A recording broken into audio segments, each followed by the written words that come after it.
Our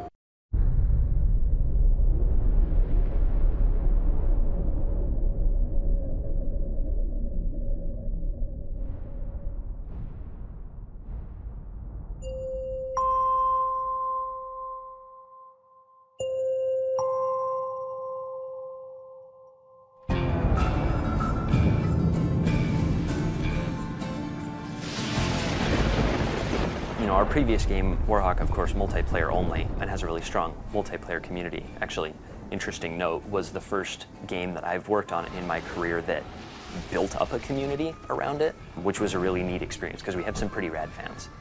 Warhawk still has a very active fan base, and we can see, how that's evolved over time and, what people really enjoy about that gameplay.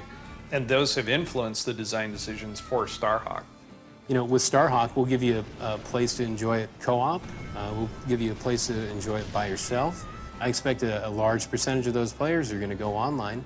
And at this point, what we're doing is adding content, say for certain solo missions, as well as continuing to refine what we already have. There's a lot of play testing going on a number of different fronts. That's really essential to the process, and that's where we get, I think, some of our biggest benefits. On the multiplayer side, we try to pull as many members of the team together as possible and play the game. We'll do play tests for fun. We call those hate sessions. So we'll have everybody get in the game, play it, everybody write down notes of what they hated, because those are the things we want to fix. The things we love, fine, we'll leave those. But the things we hate, we're going to see what everybody has in common about it, and we'll try to address those. Because we don't get caught up in the stuff that we like. We all have fun playing it. But I think a lot of games go wrong because they did not have enough critical eye on removing the stuff that sucked.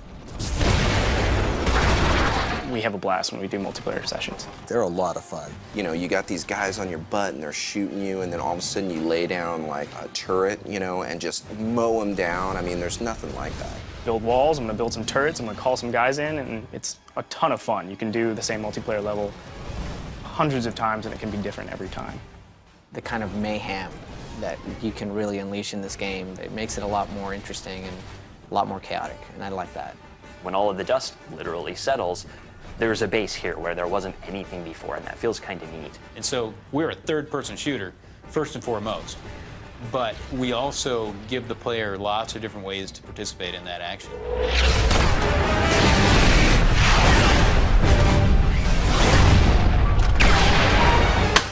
Spanking.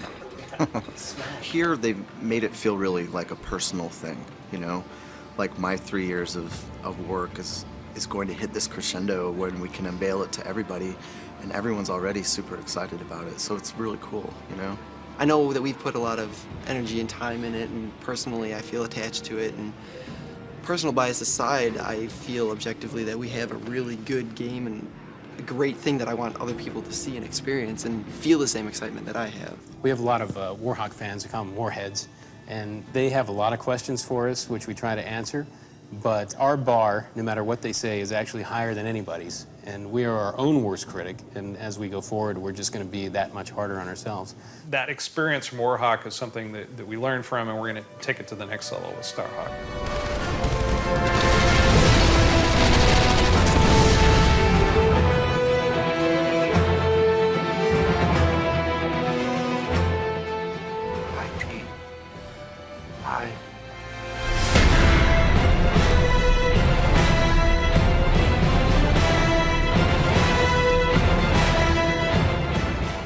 PlayStation